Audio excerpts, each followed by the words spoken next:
হয় এমনও হয় ৭৬ মিনিট পর্যন্ত এগিয়ে থেকে মোহামেডান স্পোর্টিং কলকাতা ফুটবল লিগে নিজেদের গ্রুপের নিচের সারির দল মেসার্সের কাছে হেরে গেল।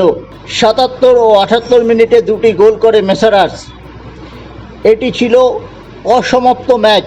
৫৫ মিনিট খেলা হওয়ার পর গত রবিবার বৃষ্টিতে ভেসে গিয়েছিল ম্যাচটি নৈহাটি স্টেডিয়ামে। নৈহাটি স্টেডিয়াম এখন ডায়মন্ড হারবার এফসি নিয়ে নিয়েছে তৃতীয় ডিভিশন আই লিগ খেলার জন্য, তাই ম্যাচটি হয় ইস্টবেঙ্গল মাঠে।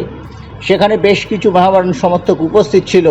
তবে হেরে গিয়েও মোহামেডান স্পোর্টিং কলকাতা লিগের সুপার সিক্সে পৌঁছে গেল।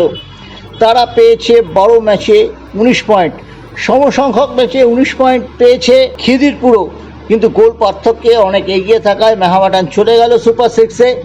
কিন্তু গত ৩ বারের চ্যাম্পিয়ন সুপার সিক্সে গেলেও চ্যাম্পিয়নশিপের প্রশ্নে কিন্তু অনেকটাই পিছিয়ে রইল, কারণ সুপার সিক্সে যে ৬টি দল গিয়েছে তার মধ্যে সবচেয়ে কম পয়েন্ট নিয়ে তারা গেল, এবং সুপার সিক্সে একেবারে ১ নম্বরে থাকা দল ইস্ট বেঙ্গলের সঙ্গে তাদের পয়েন্টের ব্যবধান এই মুহূর্তে ১৩। ফলে বলা চলে চলতি মরশুমে কলকাতা ফুটবল লিগ চ্যাম্পিয়ন না হওয়ার সম্ভাবনাই বেশি মোহামেডানের, যদিও তারা সুপার সিক্সে খেলছে কিছুটা ভাগ্যের জোরে গোল পার্থক্যে এগিয়ে থাকার কারণে।